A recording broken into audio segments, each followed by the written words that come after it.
আর যদি বন্ধু হয়ে যা, বন্ধু কখনো কি বন্ধুকে শাস্তি দিতে পারে? তার মানে যদি আপনারা আমি আমল করি, যদি আমি আমলে পরিণত করি, নবীজি বলেছেন যে ব্যক্তি ফজর এবং মাগরিবের সময় আউযুবিল্লাহ 10 বার পড়বে, ফজর ওয়াক্ত পড়লে সারা দিনের ভিতরে শয়তান তার দ্বারে কাছে আসতে পারবে না। আর যদি বিসমিল্লাহ পাঠ করে সকাল সন্ধ্যায়, তাহলে ওই দিন এবং রাত্রে যদি মারা যায়, সকালে পয়রা সারা দিনের ভিতরে মারা গেলে ফেরেশতা তার বন্ধু হয়ে যাবে, সন্ধ্যা ওয়াক্ত পয়রা সারা রাত্রের ভিতরে মারা গেলে ওই ফেরেশতারা তার বন্ধু হয়ে যাবে। এতে যদি সে পাপ কাজও করে, সে যদি জাহান্নামও যা, ওই ফেরেশতারা তার বন্ধু হইয়া যা। আর যদি বন্ধু হয় তাকে শাস্তি তারা দেয় না। তাহলে কি লাভ না লস? একটা ফজিলত কইলাম। একবার আবু হুরায়রা ওযু করতেছে, নবীর সাহাবী আবু হুরায়রা, তার নাম প্রকৃত নাম আব্দুর রহমান। আব্দুর রহমান নাম। নবীজি হাসি তামসা করে মজা কইয়া কইতেছে, ইয়া আবাহুর, হে আবু হুরায়রা, বিড়ালের বাপ। তার এই যে নিচে একটা বিড়াল আছে, লয়ে গেছি নবীর দরবারে, কথা হইতেছে, হঠাৎ করে একটা জামার আস্তিনের নিচ থেকে একটা বিড়াল ছানা বাইরে পড়লো। এতে নবীজি আবু হুরায়রা ডাক দেয়া কই, ইয়া আবাহুর, হে বিড়াল ছানার বাপ। তখন এই কথাটা যখন আব্দুর রহমান মানে আবু হুরায়রা শুনছে, শুনে করতেছে, রাসূলের পাকের জবানের ঘোষণা, আমাকে বলছে বিড়াল ছানার পিতা, বিড়ালের বাপ, আজকে থেকে আমার নাম এটাই প্রসিদ্ধ হইয়া যাবে। তখন তার নাম আবু হুরায়রা হয়ে গেল। ওই আবু হুরায়রা ওযু করতেছে, নবীজি আবু হুরায়রাকে ডাক দিয়া কয়, ও আবু হুরায়রা, তুমি ওযু করার আগে বিসমিল্লাহি আলহামদুলিল্লাহ এই কথাটা বলে ওযু শুরু করো। আবু হুরায়রা প্রশ্ন করে, ইয়া রাসূলুল্লাহ, ইয়া হাবিবাল্লাহ, নবী গো, বিসমিল্লাহি আলহামদুলিল্লাহ এই কথাটা বলে ওযু করলে কি লাভ হবে? আমার নবীজি কয়, যতক্ষণ পর্যন্ত তুমি ওই ওযুতে থাকবা, ততক্ষণ পর্যন্ত তোমার দুই কান্দে দুই ফেরেশতা ইহার সব লিখতেই থাকবে, লিখতেই থাকবে। সুবহানাল্লাহ। আর জোরে বলেন না সুবহানাল্লাহ। কত বড় মর্তবা! চিন্তা করেন। তার মানে বিসমিল্লাহ শরীফে কয়টা ফজিলত কইছি? দুইটা। আমি যদি বিসমিল্লাহ শরীফ ফজিলত সারা রাত কই, সারা রাত শেষ হইতো না। সুবহানাল্লাহ কইতেন না? এক কালো জিন আর এক মুরব্বী, দুইজন ব্যক্তি বিসমিল্লাহ লয়ে কি একটা ভয়ঙ্কর ঘটনা ঘটছে। চিন্তা করেন, বিসমিল্লাহর কত ফজিলত, এটা আমি বলবো ইনশাআল্লাহ। এর আগে আরেকটা ঘটনা মনে পড়ে গেছে, নবীজি মেরাজে গেছেন না? নবীজি তো মেরাজে গেছেন, আপনারা জানেন। এই মেরাজে যখন গেছিল, তখন মেরাজের মধ্যে আল্লাহ বেহেশত দুজো সবকিছু নবীজির কিন্তু দেখাইছে। তখন নবীজি সমস্ত বেহেশত দিকে খুশি হয়েছে, একটা বেহেশত নবীজির খুব পছন্দ হয়েছে। সুবহানাল্লাহ বলেন। স্বয়ং নবীজির পছন্দ হয়েছে, বেহেশতটা কি সুন্দর কম? কোনটা কই? এই বেহেশত দেইখা নবীজি দুনিয়ার মধ্যে আইছে, আয় আল্লাহর কাছে দোয়া করে, মাওলা আমাকে তুমি ওই বেহেশতটা দান কইরা দাও, আমাকে তুমি ওই বেহেশতটা দান কইরা দাও। সুবহানাল্লাহ বলেন। স্বয়ং নবীজি আল্লাহর কাছে দোয়া করে, আল্লাহর কুদরতি কলিজার মধ্যে আগুন দইরা যায়। আল্লাহ সঙ্গে সঙ্গে জিব্রাইলের মাধ্যমে ওহী পাঠায়া দেয় যে, যাও জিব্রাইল, যাও নবীদের কাছে যাও, গিয়া বলো আমার বন্ধু কি চায়। সুবহানাল্লাহ। আমার বন্ধু কি চায়? গিয়া দেখে ওই জান্নাত চায়। তখন আল্লাহর আদেশে জিব্রাইল আলাইহিস সালাম বলতেছে, এই মুরব্বি, এই মুরব্বি, কথা কথা তোমরা কথা বলতে আমি অস্ফরান করি না, আমার কান তো হেন কারা। যেহেতু তোমরা আমার শিক্ষক হিসেবে বয়স, বর্তমানে আমি উস্তাদ, বর্তমানে কি উস্তাদ, আপনারা বয়স হয়েছে, এর লাগে আমি বেটা একটা বয়সী না। আমি কিন্তু আপনাদের সন্তান, আপনাদের পায়ে দোলা পরিমাণ না। এরপর আপনারা আমাকে বসাইছেন, এই তাক, বয়ে থাক,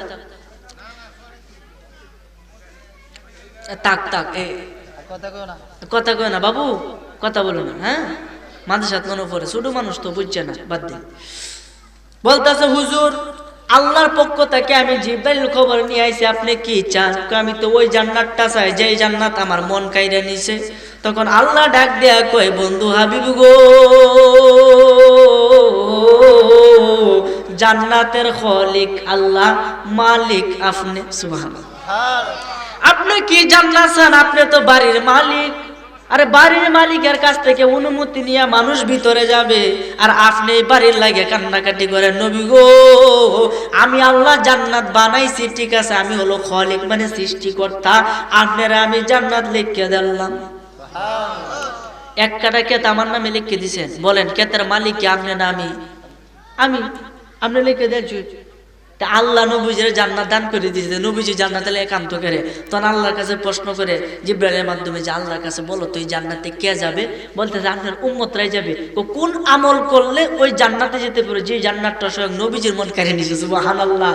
আমার নবীজি ডাক দিয়া কয় মাওলা ওই জান্নাতে গেলে কি আমল করতে হবে? আমার আল্লাহ ডাক দিয়া কয় ও আমার নবী আপনি আপনার উম্মতগণকে জানায়া দেন যে ব্যক্তি ভালো কাজের আগে বলবে বিসমিল্লাহ, বিসমিল্লাহ কইয়া ভালো কাজ শুরু করবে, ওই ব্যক্তি ওই বেহেশতে যাবে। আমলটা মনে বিশাল বড় না? করতে পারিছেন বিসমিল্লাহি তাওয়াক্কালতু আলাল্লাহ লা হাওলা ওয়ালা কুওয়াতা ইল্লা বিল্লাহ, এই কথাগুলো করতে পারিছেন। একটা ভালো কাজ করছেন না? মসজিদে ঢুকবেন, ডান পাওটা আগে দিবেন, দিয়ে বললেন বিসমিল্লাহি আসসালাতু ওয়াসসালামু আলাইকা ইয়া রাসূলুল্লাহ আল্লাহুম্মা আফতাহ লি আবওয়াবা রাহমাতিক। এই যে বিসমিল্লাহ করে ঢুকলেন, একবার মসজিদ থেকে বাইর হবেন, বিসমিল্লাহি আসসালাতু ওয়াসসালামু আলাইকা ইয়া রাসূলুল্লাহ আল্লাহুম্মা ইন্নী আসআলুকা মিন ফাদলিক। ঘুমাইবেন, আল্লাহুম্মা বিসমিকা আমুতু ওয়া আহইয়া। ঘুম থেকে উঠে বলেন বিসমিল্লাহির রহমানির রহিম আলহামদুলিল্লাহিল্লাযী আহইয়ানা বা'দা মা আমাতানা ওয়া ইলাইহিন নুশুর। ভাত খাইবেন বিসমিল্লাহি ওয়া আলা বারাকাতিল্লাহ। এই কথা বললেন মাঝখানে কোন বিসমিল্লাহি আউয়ালাহু ওয়া আখিরু, কাবার শেষে বিসমিল্লাহির রহমানির রহিম আলহামদুলিল্লাহিল্লাযী আত'আমানা ওয়া সাকানা ওয়া জাআলানা মিনাল মুসলিমিন। প্রত্যেক ভালো কাজের আগে দরজা খুলছেন, দোকান খুলছেন বিসমিল্লাহ বইলা, দোকান লাগাইবেন বিসমিল্লাহ বইলা, ঘর থেকে বের হলেন বিসমিল্লাহ, দর বন্ধ করলেন বিসমিল্লাহ, ঘুমাইলেন বিসমিল্লাহ। প্রত্যেকটা ভালো কাজের আগে বলবেন বিসমিল্লাহ, তাহলে আপনি ওই জান্নাতে যেতে পারবেন। আমলটা অনেক বড় না ছোট? তো ছোট আমলটা আমরা করতে রাজি না বাবা, ছোট হলে কি হবে? এটার মহত্ব অনেক বড়। এই বিসমিল্লাহ শরীফের আর কি ফজিলত বলবো রে বাবা। খারাপ কাজের আগে বিসমিল্লাহ বলা হারাম, হারাম, হারাম। জেনা করলে বিসমিল্লাহ, জেনা করার আগে বিসমিল্লাহ বলা হারাম। মদ পান করার আগে বিসমিল্লাহ বলা হারাম। খারাপ কাজ করার আগে বিসমিল্লাহ বলা হারাম। এটা বলা যাবে, ভালো কাজের আগে বলতে হবে। এই জন্য আমার ভাইরা, বাবারা, বন্ধুরা, এই বিসমিল্লাহ বললে কি সব, কি সব। বিসমিল্লাহর মধ্যে 19টা অক্ষর। একবার যে বলবে বিসমিল্লাহির রহমানির রহিম, তার আমল নামার মধ্যে 190টা নেকি লেখা হবে। সব আর সব। ওই বৃদ্ধ আর এক কালো জিন। বিসমিল্লাহ শরীফে কি ফজিলত চিন্তা করে দেখেন, একটু মনোযোগ দেন। খারাপ লাগতেছে আপনাদের কাছে? খারাপ লাগলে একটু আমারে কইন, ইনশাআল্লাহ চাইরে দেন। একবার নবীর সাহাবী উমর ইবনুল খাত্তাব রাদিয়াল্লাহু তাআলা আনহু, যে উমরের নাম শুনলে শয়তান, যে রাস্তাতে উমর আইতে গেছে এই রাস্তায় শয়তান 40 দিন লাগাতে আইতে গেছে। সুবহানাল্লাহ। তো কেমন উমর, যে উমর নবীজি যখন ইন্তেকাল করছে, পর্দা করছে, সে বাইরে হয়ে আইছে, যে ব্যক্তি বলবে নবীজি মারা গেছে তার কাল্লা 2 ভাগ করে দেব। সুবহানাল্লাহ কইনা? তাহলে নবীজি মারা গেছে না? তো এই উমরে কইছে যে বলবে নবীজি মারা গেছে তার কাল্লা আমি 2 ভাগ করে ফেলবো। তো কেমন উমর!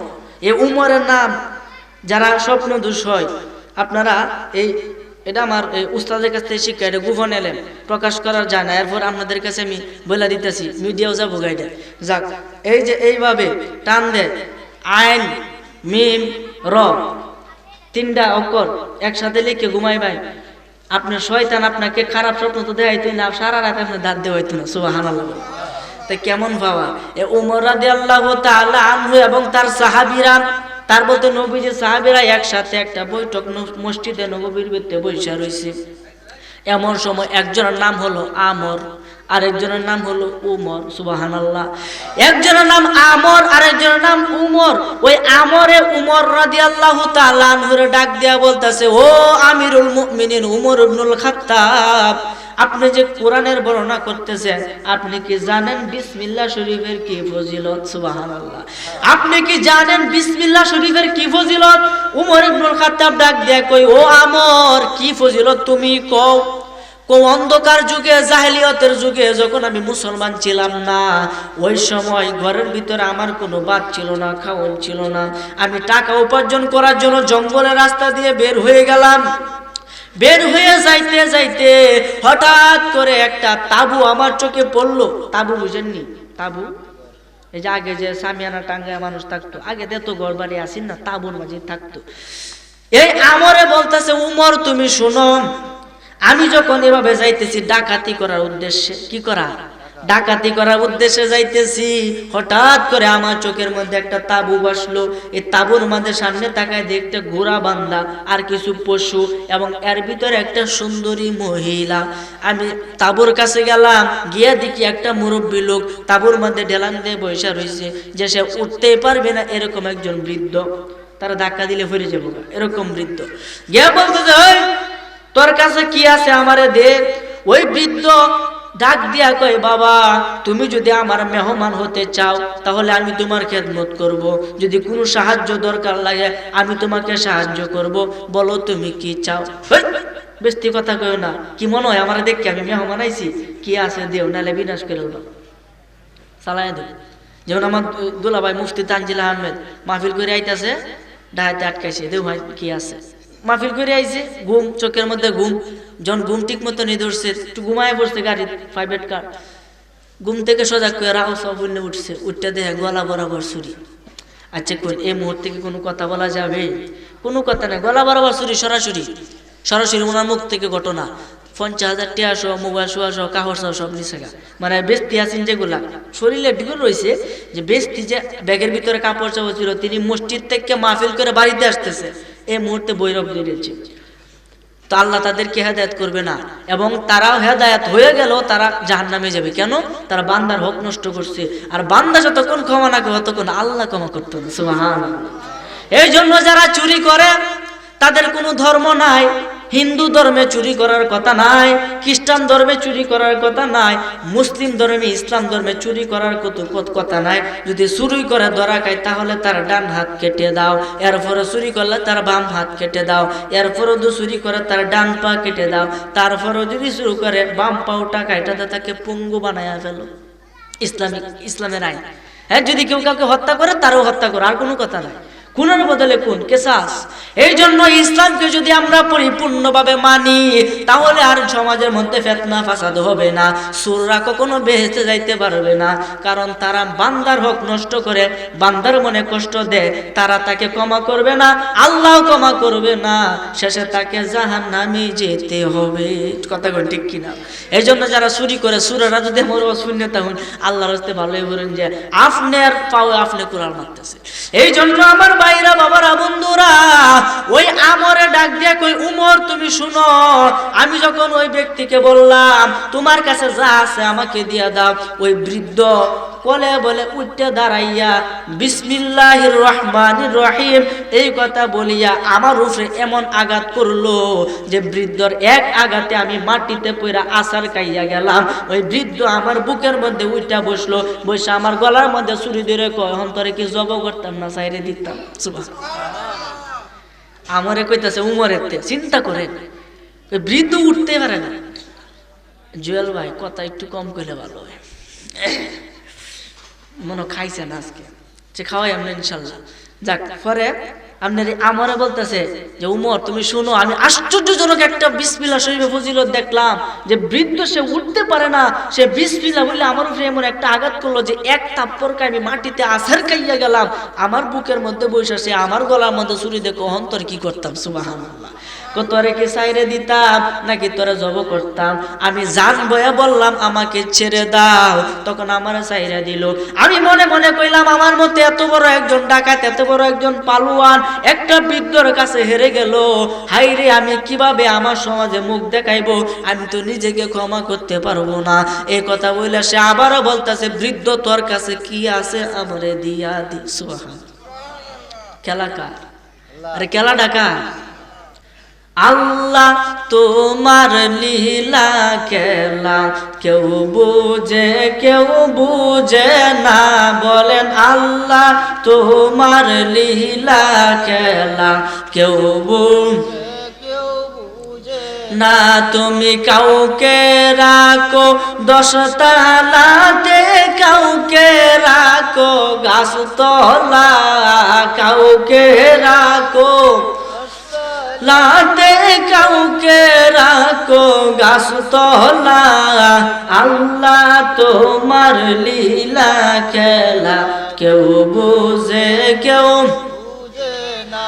আই হাই মুসা তোমার নবী ছিল, কই তুরে সওয়াল করলো মুসা তোমার নবী ছিল কহে তোরে সুয়াল করলো পাহাড় পুইরা সরকার হইল মুসা কেন জ্বললো না আল্লাহ তোমার লীলা খেলা কেউ বুঝে না জোরে বলেন না সুবহানাল্লাহ খেলাটা আল্লাহ খেলতেছে দেখো বিসমিল্লাহ শরীফের কি ফজিলত শেষে একটা আমল আপনাদেরকে বলবো আমি সহ আপনারা সকলে পালন করার চেষ্টা করব ইনশাআল্লাহ আল্লাহ সকলকে তৌফিক দান করুক বলেন আমিন বিসমিল্লাহ শরীফের এত ফজিলত ওই বৃদ্ধ বিসমিল্লাহ কইয়া ওই এত বড় পালোয়ানকে হারায়া দিছে ওই পালোয়ান আবারও বলতেছে তোমার কাছে কি আছে আমাকে দিয়া দাও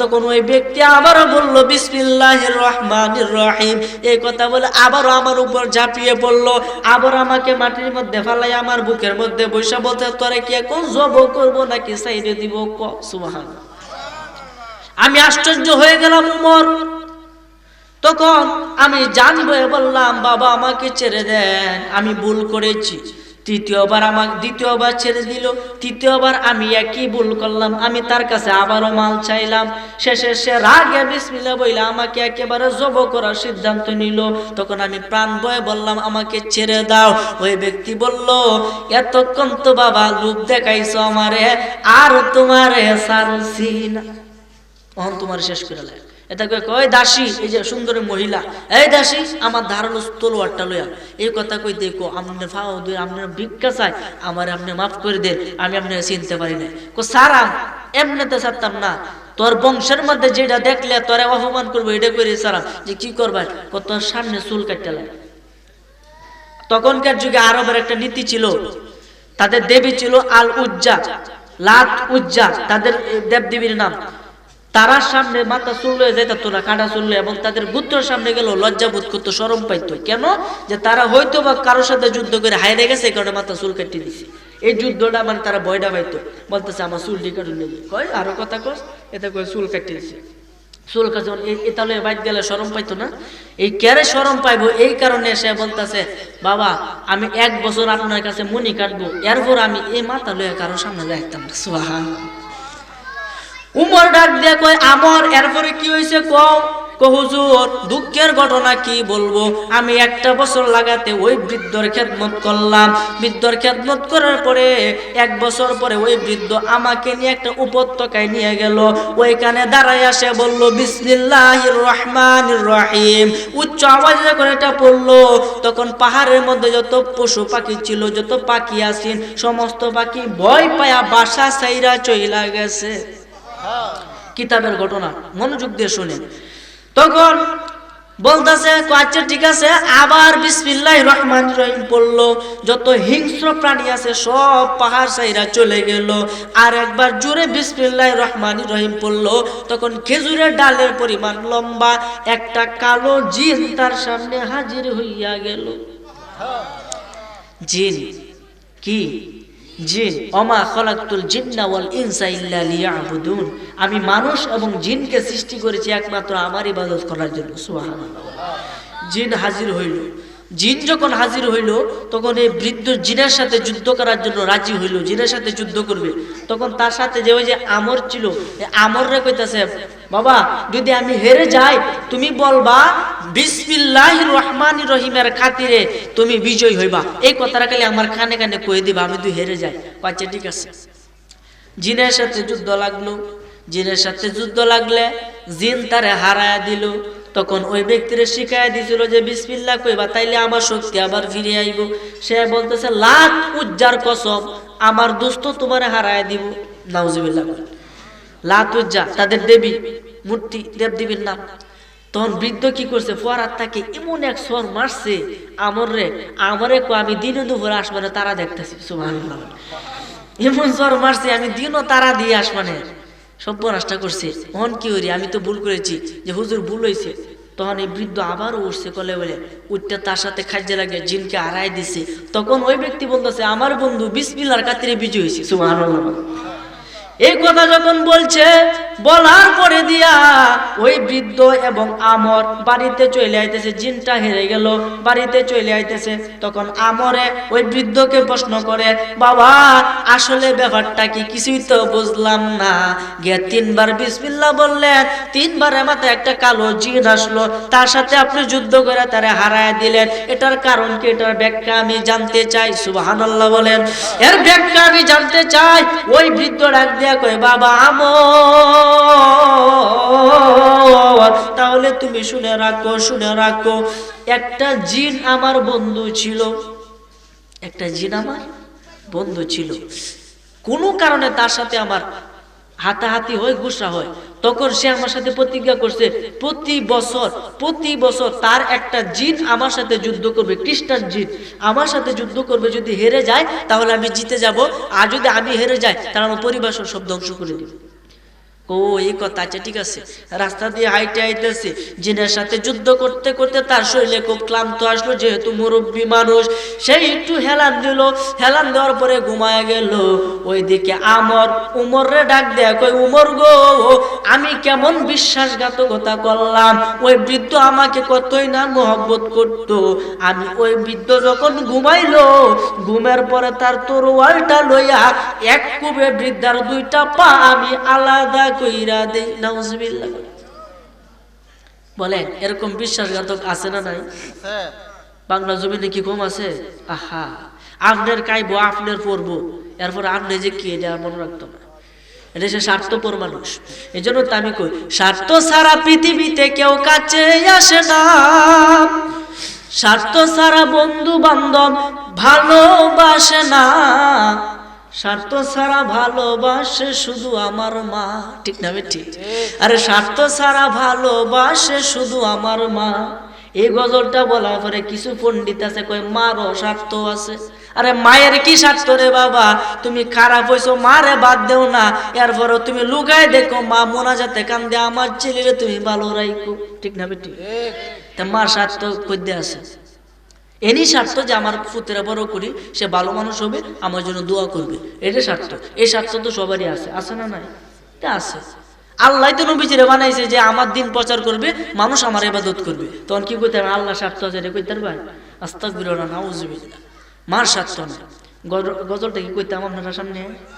স্বার্থ ছাড়া বন্ধু বান্ধব কাছে আসে না, স্বার্থ ছাড়া প্রিয়জনেরা ভালোবাসে না, স্বার্থ ছাড়া ভালোবাসে শুধু আমার মা, স্বার্থ ছাড়া ভালোবাসে শুধু আমার মা।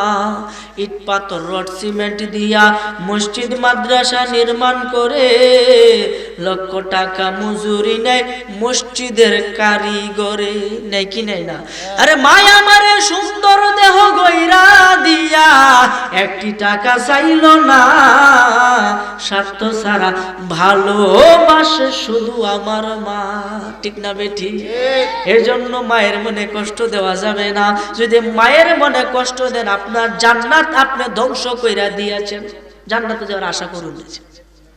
এই জন্য আপনাদের পায়ে ধরে অনুরোধ করি, যদি কারো মা বাবা বেঁচে থাকে তার খেদমত করবে, তার পায়ের তলে সন্তানের বেহেশত। আল জান্নাতু তাহতা আকদামিল উম্মাহাত, পিতা মাতার পায়ের নিচেই সন্তানের বেহেশত। সুবহানাল্লাহ। এই জন্য তো আমি কই, মা দুঃখিনী অভাগিনী, সন্তানের নয়ন মনি গো, আরে মায়ের চরণে মিলে বেহেশতের ঠিকানা, সে মায়ের মনে কেহ কষ্ট দিও না রে, সে মায়ের মনে কেহ কষ্ট দিও না। গর্ভধারিণী মা, জনম দুঃখিনী মা, সে মায়ের মনে কেহ দুঃখ দিও না, সে মায়ের মনে কেহ দুঃখ দিও না। 10 মাস 10 দিন তোমায় উদরে রাখিয়া, কাইতে বইতে কত কষ্ট গেছে মা সহিয়া, ভূমিষ্ঠ হইলা যখন পৃথিবীর উপরে, বুকেতে লইয়া সেই মা বাঁচাইল তোমারে। আরে মায়ের মনে কষ্ট দিলে সহে না বাক পড়ুয়ারে রে, মায়ের মনে কষ্ট দিলে সহে না পাক পড়ুয়ারে রে, ওরে এই জগতে মায়ের মতো কেহ নাই আর আপনা, সে মায়ের মনে কেহ দুঃখ দিও না যুবক, সে মায়ের মনে কেহ দুঃখ দিও না। মা দুঃখিনী ও বাগিনী সন্তানের নয়ন মনি রে, মায়ের চরণে মিলে বেহেশতেরি ঠিকানা, সে মায়ের মনে কেহ কষ্ট দিও না গো, সে মায়ের মনে কেহ কষ্ট দিও না। নিজে না খাইয়া যে মা খাওয়াইছে তোমায়, সে মাকে বইলা গেলা রমণীর কথাই, ঠিক না বেটি? আরে কথা কোনে ঠিক না বেটি? তোমার এত বছর ফালছে, 18 বছর বয়স, 10 মাস 10 দিন গর্ভে রাখার পরেও মা তোমাকে ফালাইয়া দেয় নাই, তুমি মার অবাধ্য সন্তান, তোমাকে ফালাইয়া দেয় নাই। আর তুমি অনেকটু বলিষ্ঠ হইছো, ওই একটা সুন্দরী দেখে একটা নারীকে বিবাহ করছো, নারীকে বিবাহ করার পরে এখন বউয়ের কথাই মারে তুমি বইলা গেছো। এই সন্তান সন্তান সন্তান তোমার কপালে ধিক্কার জানায়, তোমার জন্য জাহান্নাম আল্লাহ সুন্দরভাবে লেখা তৈছে। নাউজুবিল্লাহ, আস্তে করে বউয়ের কথায় মারে হায়রে আর হ্যাঁ। তবে সেই ব্যক্তি উত্তম স্ত্রী পাবে যে ব্যক্তি নিজে পবিত্র। যদি আপনি পবিত্র থাকেন, আপনার স্ত্রী থাকে পবিত্র, আপনার মন যদি খোলাসা থাকে, আল্লাহ রাব্বুল আলামিন সেই রকম খোলাসা একজন স্ত্রী আপনাকে দান করবে। মনের ভিতরে তো কুসুর বুসুর থাকে, তাহলে তেমনই পাই ভাই, কথা কোন ঠিক কিনা? আর গাছ গুণের তো ফল হয়, আম গাছের বেশি কাঁঠাল গাছ হয় না, আম গাছই হয়। বাপ মা ভালো হলে সন্তান ভালো হয়, সন্তান ভালো তার স্ত্রী ভালো হয়, স্ত্রী ভালো হলে দুইটার সমন্বয়ে একটা ভালো পরিবার হয়, কথা কোন ঠিক কিনা? এই জন্য আমার ভাইরা বাবারা বন্ধুরা, একজন পুরুষ যদি অভিভাবক হয়, আমার নবীজি বলেছেন একজন নারীর অভিভাবক হলো একজন পুরুষ, মানে তার তত্ত্বাবধায়ক। একজন পুরুষ যদি সঠিক থাকে, নারীর কোনো ভাবান নাই আছে। আমরা যদি সত্যতা হই, স্ত্রী নামাজ পড়ে না, নামাজ পড়ো না কেন? পড়া আপনার বয়ে পড়তো না, পড়বে আপনার হোক। আপনার যদি আমারে বললেন তুমি নামাজ পড়ো না কেন, আর বাজারে মাঝে অপমান করতেছেন, হয়তো বা আমি লাডি মাটি লইয়া 2-3 বাড়ি আপনি দিতারা, কিন্তু আপনি যদি স্ত্রী কোন স্ত্রী কি আপনার কিস্তা করতে পারবো? এটা আপনার হক। যদি স্ত্রী নামাজ না পড়ে, শাস্তি আপনাকে ভোগ করতে হবে। সন্তান যদি নামাজ না পড়ে, এই শাস্তি পিতা মাতাকে ভোগ করতে হবে। আর যদি পিতা মাতা নামাজ না পড়ে, সন্তান ওইটা ভোগ করতে হবে, কথা কোন ঠিক কিনা? এই জন্য আমার ভাইরা বাবারা বন্ধুরা, ওই মার সব আদেশ মানতে হবে, হারাম আদেশ ব্যতীত। যেই আদেশ ইসলামিক পরিপন্থী, যেই আদেশ ইসলাম থেকে খারেজ, ওই আদেশ মানা যাবে না। বাকি সমস্ত আদেশ মানতে হবে। নামাজের টাইমে কইতাছে বাবা দোকান থেকে একটু তেল নিয়ে আসো, মা আমি পারবো না, আমাকে নামাজ পড়তে হবে, কথা কোন ঠিক কিনা? আগে আল্লাহর কাজ, এরপরে পিতা মাতা। কারণ আল্লাহ কুরআন মাজিদে কইছে ওয়াকাদা রাব্বুকা আল্লা তা'বুদু ইল্লা ইয়াহু ওয়া বিল ওয়ালিদাইনি ইহসানা। তোমরা কি করো? আমি আল্লাহর ইবাদত করো, এরপরে পিতা মাতার সাথে ভালো ব্যবহার করো। তা আগে আল্লাহ কেউ ইবাদত করার লাগে, এরপরে পিতা মাতা। তাই পিতা মাতা যদি ইসলামিক পরিপন্থী কোনো আদেশ করে, এটা কি মানা যাবে? এই জন্য পিতা মাতার মনে কষ্ট দেওয়া যাবে না, সমস্ত হালাল আদেশগুলো মানতে হবে। নিজে না খাইয়া যে মা খাওয়াইছে তোমায়, সে মাকে বইলা গেলা রমণীর কথাই। আছে তোমার বাড়ি গাড়ি, কোনো কমতি নাই, মা দুঃখিনীর লাইগা বুঝি একটু জায়গা নাই। আরে মায়ের কান্দনের ছুটে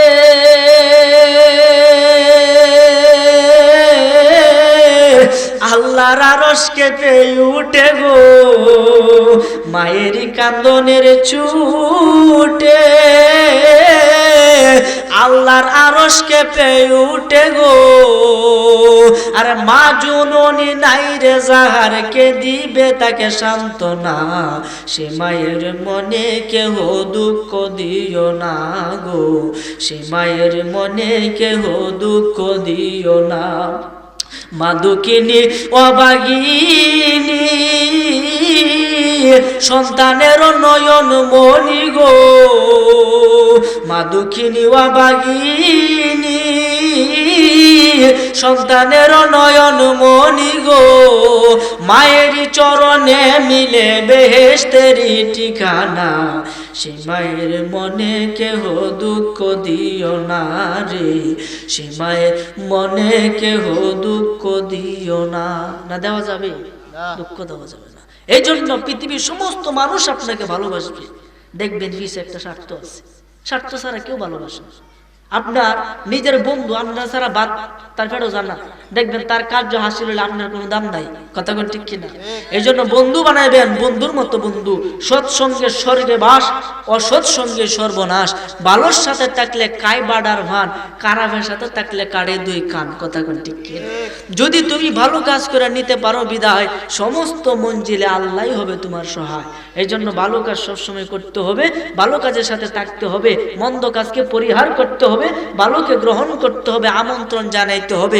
তবেই আপনি হক পথের দেখা পাইবেন, হেদায়েতের নূর পাইবেন। বলেন সুবহানাল্লাহ। আজকের মাহফিল থেকে আমরা ওয়াদা করব, যারা নামাজ পড়ি না তারা অন্তত 5 ওয়াক্ত নামাজ পড়বে ইনশাআল্লাহ। রাজি আছেন ইনশাআল্লাহ? নবীজি বলছেন, আউয়ালু মা ইউহাসাবু বিহিল আবদু ইয়াউমাল কিয়ামাতিস সালাহ। কিয়ামতের দিন কোনো হিসাব হবে না, প্রথম হিসাব হবে নামাজের। নামাজের হিসাব দাও। তোর আল্লাহ নামাজ তো পড়ছি, নামাজ পড়ছো তো একটা সেজদা দেখাও। যে একদিনও নামাজ পড়ে না সেই ব্যক্তি সেজদা দিতে যাইব, তার কোমর বেঁকতো না। সুবহানাল্লাহ। এতে ধরা খাওয়া যাবে সে নামাজ পড়ে নাই। এই জন্য আমার ভাইয়েরা, বাবারা, বন্ধুরা, আল্লাহর সাথে দুকাবাজি চলবে না। আল্লাহ যারে ধরবো, ইন্না বাদশা রব্বিকা লাশাদীদ, আল্লাহ ধরা বড় শক্ত ধরা। যেদিন আল্লাহ ধরবো তো সেই দিন আপনাকে আর ছাড়বে না। এই জন্য যারা বিড়ি সিগারেট খায় এটা থেকে আমরা বিরত থাকবো। যারা মদ গাঁজা ইয়াবা বাবা সেবন করে তারা এটা থেকে বিরত থাকবো। মনে রাখবেন, দুইটা ভয়ঙ্কর রকমের পাপ। একটা হলো মদ্যপান করা, আর একটা হলো হস্তমৈথুন করা। এই মদ্যপান করলে আপনি কষ্টিন কালো বেহেশতে যাইতে পারবেন না।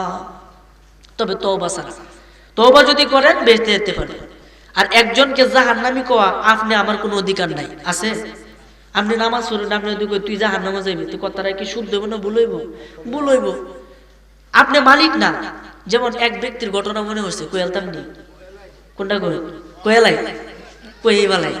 এক ব্যক্তি আপনার মানে নামাজ পড়ব, নামাজ যখন পড়ে সে একটা হাদিস শুনছে, যদি কাউকে নামাজি বানাইতে পারে তাহলে ওই ব্যক্তি যে নামাজগুলো পড়বো তার সমান সব এই ব্যক্তি পাইবে। সুবহানাল্লাহ। কিন্তু তারটা কমতো না। আপনি নামাজ পড়তেছেন, আমার নামাজি বানাইছেন, এই হুবহু সব আপনি পাইবেন, আমারটা কমতো না। সুবহানাল্লাহ। এই হাদিস শুনে সে এক ব্যক্তির কাছে গিয়ে বলতেছে, ভাই আসো নামাজটাকে পড়ি। ওই ব্যক্তি বলতেছে, বাবা সামনের সপ্তাহ থেকে শুরু করব। আচ্ছা ঠিক আছে। পরের দিন আবার গেছে, ভাই আসো নামাজটা পড়ি। ভাই আজকে তো কাপড়টা নোংরা, কাপড়টা পরিষ্কার না, কালকে থেকে পড়বো। এরপরের দিন আবার গেছে, ভাই আসো নামাজটা পড়ি। কো বাইরে আজকে তো মাথাটা একটু বেদনা করতেছে, আগামীকাল থেকে পড়বো। না পড়ার বাণী। পরের দিন আবার গেল, প্রতিদিন যায়, যাইতে যাইতে বলতেছে, বৃহস্পতিবারে গেল, ভাই আসো আজকে নামাজটা পড়ি, খুব ভালো হবে। বাবা কালকে তো শুক্রবার, কালকে থেকে এমন নামাজি হব আর কোনোদিন নামাজ ছাড়বো না। আচ্ছা ঠিক আছে। শুক্রবারে মসজিদে গেল, গিয়া দেখে লোকটা নাই। শুক্রবারে নামাজ পড়ার পরে বিকালে তার বাড়িতে গেল, গিয়া বলতেছে, ভাই শুক্রবারে জামাটা তো কাফেররাও পরে, তুমি কেন বললা না? ভাই রে ভাই শরীরটা ভালো ছিল না, এই জন্য যাইতে পারি নাই। আর একটা কাজ ছিল ইম্পর্টেন্ট, এই জন্য যাইতে পারি নাই। আচ্ছা নামাজ থেকে বড় কাজ কি আছে?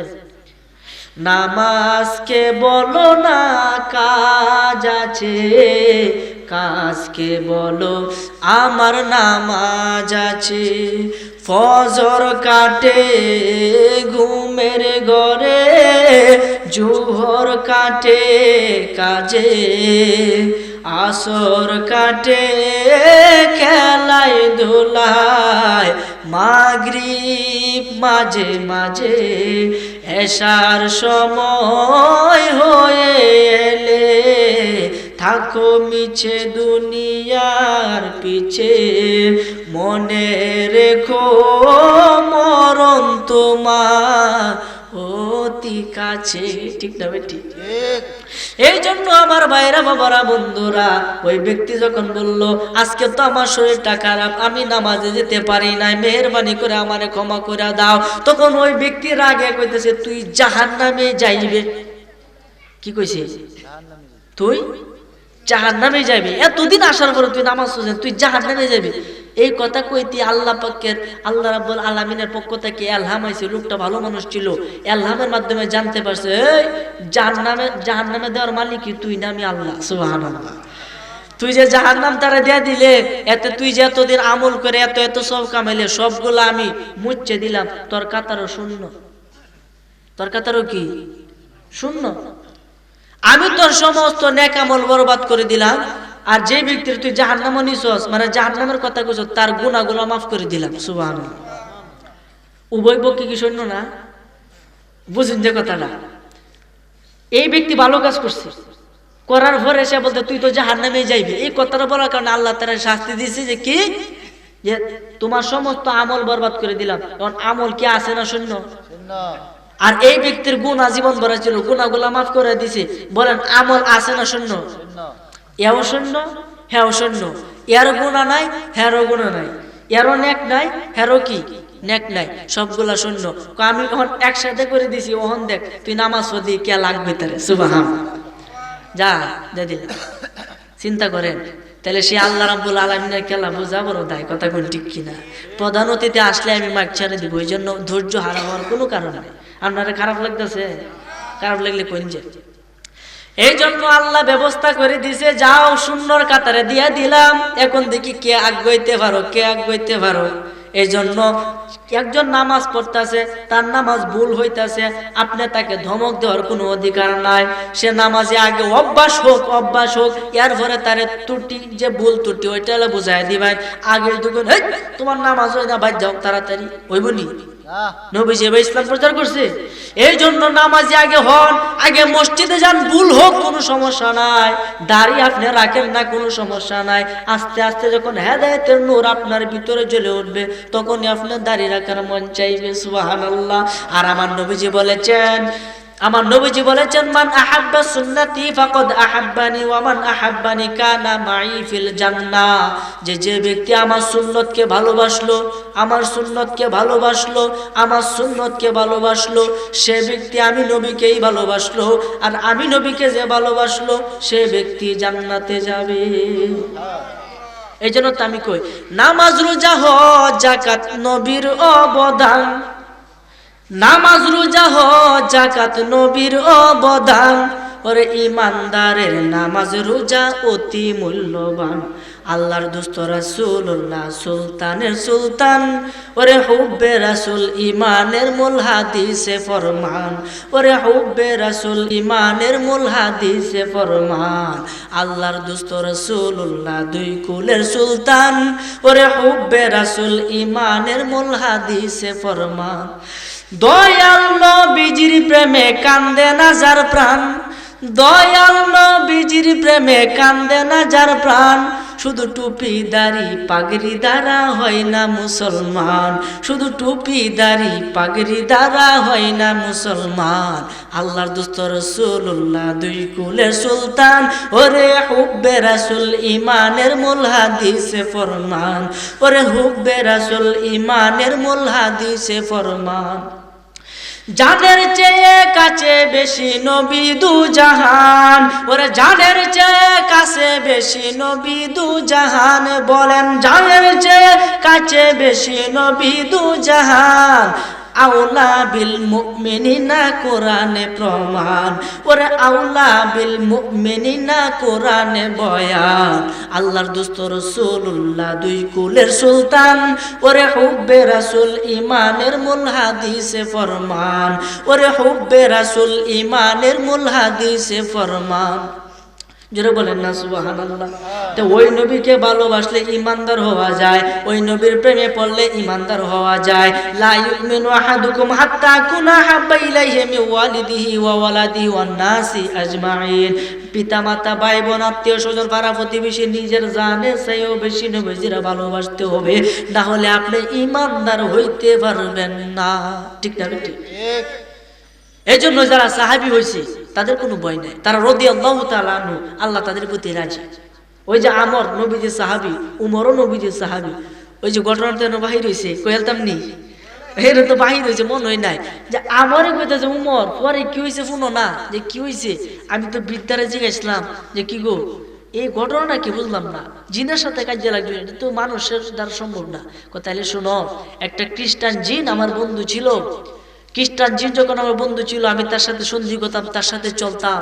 একদিন তার সাথে আমার মনক্ষুণ্ণ হইয়া তার সাথে একটা ঝগড়া হয়ে যায়। এরপর তার সাথে একটা প্রতিজ্ঞা করি, প্রতি বছর তার একজন প্রতিনিধির সাথে আমার যুদ্ধ করতে হবে। যুদ্ধে যদি আমি হেরে যাই, আমার পরিবার সব ধ্বংস করে দিব। আর যদি যুদ্ধে আমি জিতে যাই, তাহলে তো জিতেই গেলাম। সুবহানাল্লাহ বলে। এখন তোমার হলো এই যুদ্ধটা করলাম, এটা বইলা ঘুমাইছে একটু। এই ব্যক্তি তলোয়ারটা লইয়া এই পায়ের মধ্যে দিছে খুব। স্বার্থ হাসিল হয়ে গেছে। সে 1 বছর কাটাইছে, চুল কাটেলছে, অপমান করছে, এতে সে শাস্তিটা দিয়ে দিছে। তখন বলতেছে, বাবা বিশ্বাসঘাতক, তুই কেন আমার সাথে এই কাজটা করলে? কেন করলেন? আমার সাথে কি করছিলেন মনে নাই? এই কথা বলে ফারাইতে ফারাইতে কুবাইতে কুবাইতে ওই বৃদ্ধারে ওইখানে মাইরা ফেলছে। নাউজুবিল্লাহ বলেন। নবীর সাহাবী চিন্তা করে, ইসলাম গ্রহণ করার পরে আর কোনো পাপ থাকে না, যত বড় পাপী হোক আর কোনো পাপ থাকে না। এই জন্য বাবা তওবা করতে হবে। ওই ব্যক্তি তলোয়ারটা লইয়া যখন বাড়িতে আসলো, ওই দাসী ডাক দিয়া কই, কি গো উমর, কি গো আমর, জিনের সাথে যুদ্ধটা কেমন হইল? সুবহানাল্লাহ। জিনার সাথে যুদ্ধটা কেমন হইল? আচ্ছা, এই বেটি জানলো কেমনে? সুবহানাল্লাহ কইতেন না? জিনের সাথে যুদ্ধ তো খুব খারাপ হয়েছে, বিদ্যারে তো জিনে মাইরেছে। মৃত্যু কবরদার কবরদার কবরদার, আমার মুনিবরে জিনে মারছে না, তুই শয়তানে মারছস। নাউজুবিল্লাহ। তখন ওই ব্যক্তি বলতেছে, উমর, ওই দিন আমি বিসমিল্লাহ শরীফে, আচ্ছা ইনশাল্লাহ হুজুর আসতেছে, আমি আলোচনা ইতি টানবো, হুজুর আসার পরেই আমি ইনশাল্লাহ ছেড়ে দিব। তখন বলতেছে, এই উমরে কইতাছে, তা আমর, এটার দ্বারা কি বুঝাইলাম? এটার দ্বারা আমি এটাই বুঝাইলাম যে বিসমিল্লাহ শরীফে কি ফজিলত। একবার বিসমিল্লাহ কয়ে বিশাল বড় একটা জিনকেও পরাস্ত করে দিচ্ছে। সুবহানাল্লাহ। এই জন্য একটা আমল আছে। আমল কি? প্রত্যেকটা আয়াতে, প্রত্যেকটা দুয়ার এক একটা মুয়াক্কেল আছে। মুয়াক্কেল মানে কি? যদি আপনি দোয়া করেন, রব্বানা যালামনা আনফুসানা ওয়া ইল্লাম তাগফির লানা ওয়া তারহামনা লানাকুনান্না মিনাল খাসিরিন, প্রত্যেকটা শব্দের ভিতরে একজন করে বার্তা বাহক আছে। তারা যে আপনি যে উদ্দেশ্য দোয়া করতেছেন, এই দোয়াটা কবুল করায় আল্লাহর কাছ থেকে। সুবহানাল্লাহ। এটার নাম হলো মুয়াক্কিল। এই মুয়াক্কিলকে হাসিল করতে হইলে আপনাকে বিসমিল্লাহ শরীফের 19 জন মুয়াক্কিল আছে, তাদেরকে হাসিল করতে গেলে একটা সাধনা করতে হবে। চন্দ্র মাসের বৃহস্পতিবার রাত্রে আসার পরে, এটা বললে গুনাহ হয় কিনা জানি না, কারণ আমি নিজে করি নাই। আপনারা মাইন্ড করবেন বললে? মাইন্ড করেন না, কারণ এটা সময় পালে ইনশাল্লাহ, সময় সুযোগ হলে করব। দোয়া করবেন। অনেকগুলা শেষ করছি, আল্লাহ যাতে এগুলা করার তৌফিক দান করে, বলেন আমিন। চন্দ্র মাসের বৃহস্পতিবার রাত্রে এশার নামাজ পড়িয়া নির্জনে বসিয়া হালকা আলো জ্বালাইয়া ঘরের শরীরের মধ্যে আতর মাখিয়া চন্দন মাখিয়া ঘরটাকে সুশোভিত করিয়া সুন্দরভাবে তসবিহ হাতে নিয়া আজিবে জিব্রাহিল বাগকে বিসমিল্লাহির রহমানির রহিম এইভাবে জপ করতে থাকবেন, জপ করতে থাকবেন। করতে করতে 19 শতবার পড়বেন 41 দিন। এই 41 দিন গুস্ত মুস্ত খাওয়া থেকে বিরত থাকার চেষ্টা করবেন ইনশাআল্লাহ। 41 দিন পড়ার পরে আপনার আশেপাশে দেখবেন অনেকে হাজির হইয়া গেছে। এরপরে 41 দিন শেষ হওয়ার পরে আপনি আবার ওই টাইমে শুরু করবেন 3800 বার, 3800 এভাবে পড়বেন। আজিবে জিব্রাইল বাগকে বিসমিল্লাহির রহমানির রহিম পড়া থাকবেন, পড়তে পড়তে 3800 বার পড়বেন, প্রতিদিন জপ করবেন। এইভাবে 41 দিন করবেন ইনশাআল্লাহ। এই বিসমিল্লাহ শরীফের মুয়াক্কিল আপনার হাসিল হইয়া যাবে। তখন যত বড় রোগই হোক, আপনি খালি বলবেন বিসমিল্লাহির রহমানির রহিম, এর ওসিলায়, মুয়াক্কিলের ওসিলায় তোমার রোগ ভালো হইয়া যাক, ফু দিবেন, ইনশাআল্লাহ ওই ব্যক্তি ভালো হইয়া যাবে। আমলগুলা কি খুব সাধারণ মনে করছে? কইরে দেখুন না, জিব্রার পানি থাকতো না। কি মনে হলো? একটা আমল আছে আল্লাহ পাকের ইসমে আজমের আমল। যে ব্যক্তির প্রতিদিন সকালে আল্লাহ পাকের ইসমে আমল কয়েকবার দুরূদ শরীফ আস্তাগফিরুল্লাহ পড়া আল্লাহ আল্লাহ আল্লাহ অথবা ইয়া আল্লাহ ইয়া আল্লাহ ইয়া আল্লাহ এইভাবে জপ করতে থাকবে। জপ করতে করতে 4356 বার প্রতিদিন পাঠ করবে 40 দিন। খোদা কি কসম, 40 দিনের ভিতরে সে যা পাইবে, যা চাইবে তাই পাইবে। তো তবে শর্ত হলো 40 দিনের ভিতরে আপনাকে সাধ্য অনুযায়ী দান খয়রাত করতে হবে। এবং এই আমল শেষেও যদি আপনি দান করেন, ইনশাল্লাহ কিয়ামত পর্যন্ত যদি দান করে যান অল্প অল্প করে, আপনার এই আমলের ফায়দা জারি থাকবে, আপনি যা চাইবেন তাই পাইবেন। তাহলে কষ্টটা আমরা ইনশাল্লাহ করতে রাজি আছি তো? ইনশাল্লাহ সবাই রাজি আছে ইনশাল্লাহ। আল্লাহ যেন আমাদেরকে সঠিক মতে আমল করে এবং সঠিক বুঝ দান করে, বলেন আমিন। 5 ওয়াক্ত নামাজের পরে আমার কথা শেষ, এগুলাই হলো মূল কথা। 5 ওয়াক্ত নামাজের পরে, ফরজ নামাজের পরে আউযু বিল্লাহ বিসমিল্লাহ সহকারে আমরা আয়াতুল কুরসি পাঠ করব। আল্লাহু লা ইলাহা ইল্লা হুয়াল হাইয়ুল কাইয়্যুম লা তাখুযুহু সিনাতু ওয়ালা নাওম। এই আয়াতে কারিমাটা আমরা পড়ব, সূরা বাকারার ভিতরে আছে, শিখে নেবেন। এটা পড়লে কি হবে? নবীজি বলেছেন যদি কোনো মানুষ আয়াতুল কুরসির আমল করে এর অনেকগুলা ফায়দা হবে। প্রথম ফায়দা, সে মরবো আর বেহেশতে যাইব। বাদ্যে কোনছে সুবহানাল্লাহ। একবার সুবহানাল্লাহ কইলো আসমান ভরে যা শব্দ, সুবহানাল্লাহ কইতেন। হ্যাঁ, আপনারা কথা কই না হইল। এরপরে যদি কেউ আয়াতুল কুরসির আমল করে ঘরের ভিতরে ফু দে ঘুমা, ওই ঘরের ভিতরে চোর ডাকাত প্রবেশ করতে পারে না। এবং আয়াতুল কুরসি ফইরা যে ব্যক্তি ঘুমায় গেল, সারা রাত আল্লাহর ফেরেশতা তারে পাহারা দিব, শয়তান তার কাছে আসতে পারবে না। তা আয়াতুল কুরসি অনেকগুলা ফজিলত আছে, আমরা ইনশাআল্লাহ পড়বো। আর ফজরের পরে এবং মাগরিবের পরে বিশেষ আমল আছে।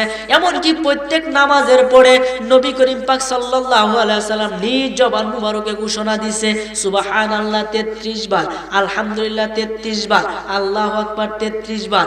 এই কথাটা কইয়া বলবেন লা ইলাহা ইল্লাল্লাহু ওয়াহদাহু লা শারীকা লাহু লাহুল মুলকু ওয়া লাহুল হামদু ওয়া হুয়া আলা কুল্লি শাইইন কাদির। আর এক বর্ণনায় আছে সুবহানাল্লাহ 33 বার, আলহামদুলিল্লাহ 33 বার, আল্লাহু আকবার 34 বার, সুবহানাল্লাহ। এইভাবে আমল করবেন প্রতি নামাজের পরে। আর ফজর এবং মাগরিবের বিশেষ কিছু আমল আছে। এর আগে আপনাকে আমাকে 5 ওয়াক্ত নামাজি হতে হবে, পিতামাতার খেদমতদারি হতে হবে, হালাল উপার্জন করতে হবে, হারামকে বর্জন করতে হবে, সুদ ঘুষ থেকে মুক্ত থাকতে হবে। অনেক যুগে কিন্তু সুদ ঘুষ কিন্তু ঘরে ঘরে হইতাছে কিনা? কিস্তি তুলে না করলে তো আমি বালা না, কিস্তি তুলে না, এনও তো আছে অনেকে যে কিস্তি তুলে। আজকে আমি এনে ফতোয়া দিয়ে গেলাম, শুধু আমি না, তামাম বিশ্বের সমস্ত উলামায়ে কেরাম, আমি তো তাদের পায়ে দোলা পরিমাণও না, আমি ফতোয়া দিয়ে গেলাম, ফতোয়া আমার না, সরাসরি কোরআনে কিস্তি তোলা হারাম, যা তুললো তওবা করতে হবে। এটা মানে আপনি যদি সুদ তো হেরা খাইতেছে, আমি তো খাইতেছি না, ঘুষ তো হেরা খাইতেছে, আমি তো খাইতেছি না, মনে রাখবেন পাপ করা যে অন্যায়, পাপের সাথে সম্পৃক্ত থাকা একই অন্যায়। ঠিক না বেটি? এই জন্য কিস্তি যাতে আমরা না তুলি, যারা তুলি তারা তওবা করি। হাত দিছে আল্লাহ কাজ করে কাট, কিস্তি কেন তুলবেন? হারাম কাজ কেন করবেন? এই জন্য আমার ভাইয়েরা, বাবারা, বন্ধুরা, সুদ ঘুষ থেকে মুক্ত থাকবেন, পিতা মাতার খেদমত করবেন, কবিরা গুনাহ থেকে বেঁচে থাকবেন। এরপরে 5 ওয়াক্ত নামাজ কায়েম করবেন। এরপরে মাগরিব এবং ফজরের পরে কিছু আমল আছে, এগুলা করবেন। মাগরিবের পরে আল্লাহুম্মা আজরিনি মিনান নার 7 বার পড়বেন। হাবিয়া, জাহিম, শাকার, লাজা, হুতামা, শাহিদ, জাহান্নাম, 7টা স্তর জাহান্নামের, 7টা দুজক থেকে আল্লাহ রক্ষা করবে। যদি মাগরিবের সময় পরে মারা যান, সারা রাত্রের ভিতরে মারা গেলে জাহান্নাম থেকে মুক্ত হইয়া বেহেশতে যাবেন। আর যদি সকালে ফজরের পরে 7 বার পরে দিনের ভিতরে মারা যান, তাহলে 7টা দুজক থেকে আল্লাহ হেফাজত করে আপনাকে বেহেশতে দিবে। এরপরে আমল আছে আরেকটা, ফজরের পরে মাগরিবের পরে আপনি বলবেন আউযু বিল্লাহিস সামিউল আলিম মিনাশ শাইতানির রাজিম, আউযু বিল্লাহিস সামিউল আলিম মিনাশ শাইতানির রাজিম। নোট করেন, রেকর্ড করেন, আউযু বিল্লাহিস সামিউল আলিম মিনাশ শাইতানির রাজিম। এই কথাটা 3 বার কইয়া বিসমিল্লাহ পড়বেন। পড়ার পরে আপনি সূরা হাশরের শেষ 3 আয়াত পড়বেন, লাউ আনজালনা হাযাল কুরআনা আলা জাবালিন লারাআইতাহু খাশিআম মুতাসাদ্দিআম মিন খাশিয়াতিল্লাহ ইল্লাল্লাহ ওয়া তিলকাল আমসালু নাদরিবুহা লিন-নাসি লাআল্লাহুম ইয়াতাফাক্কারুন হুয়াল্লাহুল্লাযী লা ইলাহা ইল্লা হু আলিমুল গায়বি ওয়াশ শাহাদা হুয়ার রাহমানুর রহিম হুয়াল্লাহুল্লাযী লা ইলাহা ইল্লা হু আল মালিকুল কুদ্দুসুস সালামুল মুমিনুল মুহাইমিনুল আজিজুল জাব্বারুল মুতাকাব্বির সুবহানাল্লাহি আম্মা ইউশরিকুন হুয়াল্লাহুল খালিকুল বারিউল মুসাউবিরু লাহুল আসমাউল হুসনা ইউসাব্বিহু লাহু মা ফিস সামাওয়াতি ওয়াল আরদ ওয়া হুয়াল আজিজুল হাকীম সাদাকাল্লাহুল মাওলানাল আযীম। খোদা কি কসম, যদি আপনি শুধু পড়ে শেষ করবেন সঙ্গে সঙ্গে আল্লাহ রাব্বুল আলামিনের পক্ষ থেকে ৭০,০০০ ফেরেশতা আপনার জন্য পৃথিবীতে নেমে আসবে। হুজুর ফেরেশতা তো কায়ে কাম নাই, কেরাই তো আয়া সারাটা দিন ফজর রক্ত পড়লে সারাটা দিন আপনার লাগে দোয়া করবো যাতে আপনার সমস্ত কাজে মঙ্গল হয়, অমঙ্গল যাতে না হয়। সুবহানাল্লাহ। মাগরিবের সময় পড়লে সারা রাত্র ঘুমাইবাই, তারা আপনার জন্য দোয়া করবো, আল্লাহ ওই বান্দারে তুমি মুক্ত রেখো, সমস্ত রহমত তারে দিও। সুবহানাল্লাহ। আমরা দোয়া করবো আর ফেরেশতারা দোয়া করলে দোয়া কবুল হবেই হবে, এই কথাটা পড়বেন। এরপরে আপনি ফজর এবং মাগরিবের পরে বিসমিল্লাহিল্লাযী লা ইয়াদুররু মা ইসমিহি শাইউন ফিল আরদি ওয়ালা ফিস সামাই ওয়া হুয়াস সামিউল আলিম, এই কথাটা 3 বার পড়বেন। কয়বার? 3 বার পড়বেন। এতে কি হবে? আসমানি বালা, জমিনি বালা, হাওয়াই বালা, মানুষের কুনজর, যত দুষ্ট জিন পরি দৈত্য দানব পেশাস পিতনি যা কিছু আছে সমস্ত কিছুর বদনজর থেকে আল্লাহ আপনারে হেফাজত করবে। নারে তাকবীর, নারায়ে রিসালাত। প্রধান অতিথির আগমন, জুড়ে প্রধান অতিথির আগমন, হাফেজ অন্ধ হুজুরের আগমন, অন্ধ হুজুরের আগমন। এই মাহফিলের পক্ষ থেকে